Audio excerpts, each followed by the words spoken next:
Sudah habis untuk diskusi kali ini. Karena kan sudah disebutkan di situ. Baik. Makanya kalau Bawaslu sudah menjadi juru bicara seperti ini paslon tertentu, ini yang lebih bahaya. Oke, mohon maaf. Buat negara ini. Hati-hati. Bahaya.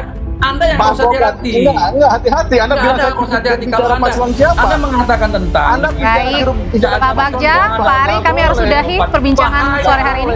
Masalah belum selesai. Kita masih bisa ke MK, masih bisa Jelas ke masalah bukan gitu. pelanggaran Sekarang laksanakan aja tugas Anda sebagai Bawaslu.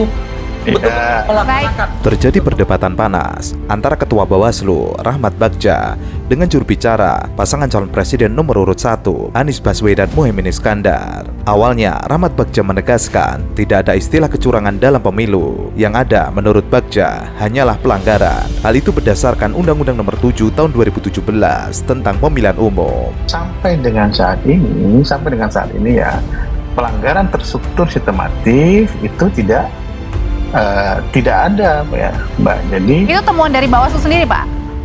ya sampai sekarang belum ada. Belum ada laporan atau temuan?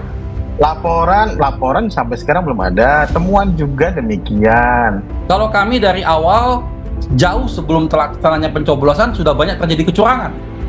Karena tadi yang saya katakan, makna terstruktur itu bagaimana dari aparat penyelenggara pemilu seperti KPU dan Bawaslu, aparat pemerintah dari presiden sampai kepala desa itu secara terstruktur.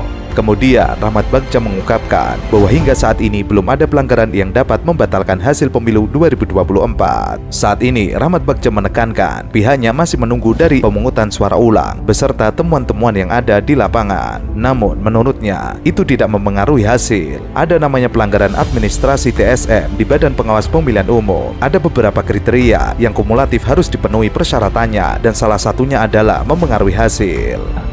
Kita juga tidak tahu nih konteksnya Pak Bagja membahas ini apa nih, apa kaitan dengan adanya mau ada hak angket sehingga Pak Bagja menggulirkan opini seperti ini ya.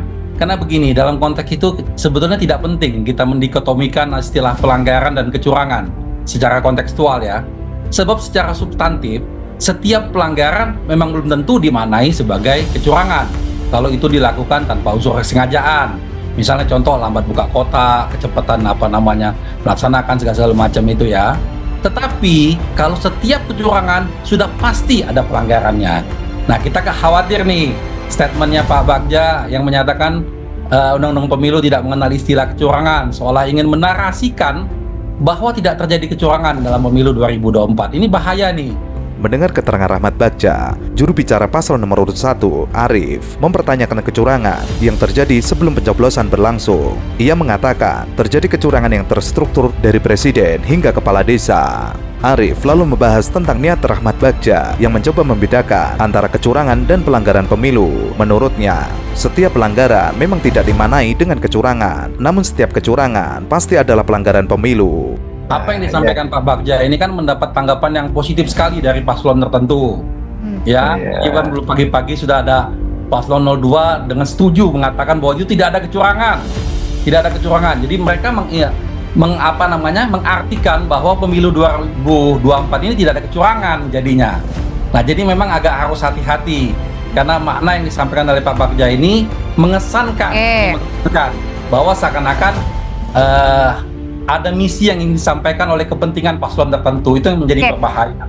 Ia lalu mencurigai statement dari Rahmat Bagja yang mengatakan Undang-Undang Pemilu tidak ada kata kecurangan, yang ada adalah pelanggaran. Hal itu menurutnya memberikan narasi kepada masyarakat bahwa pemilu 2024 tidak ada kecurangan. Padahal pemilu 2024 banyak terjadi kecurangan di berbagai daerah. Nah, saya sarankan sebaiknya tugasnya Pak Bagja ya, Bawaslu, fokus kembalilah pada tugas dan wewenangnya. Jangan terkesan sebagai juru bicara paslon tertentu jadinya nanti. Bawaslu ini sebagai lembaga penyelenggara pemilu. Bentar, ada tanggapan dulu Pak Bagja. Penyelenggara pemilu di seluruh wilayah negara Kesatuan Republik Indonesia.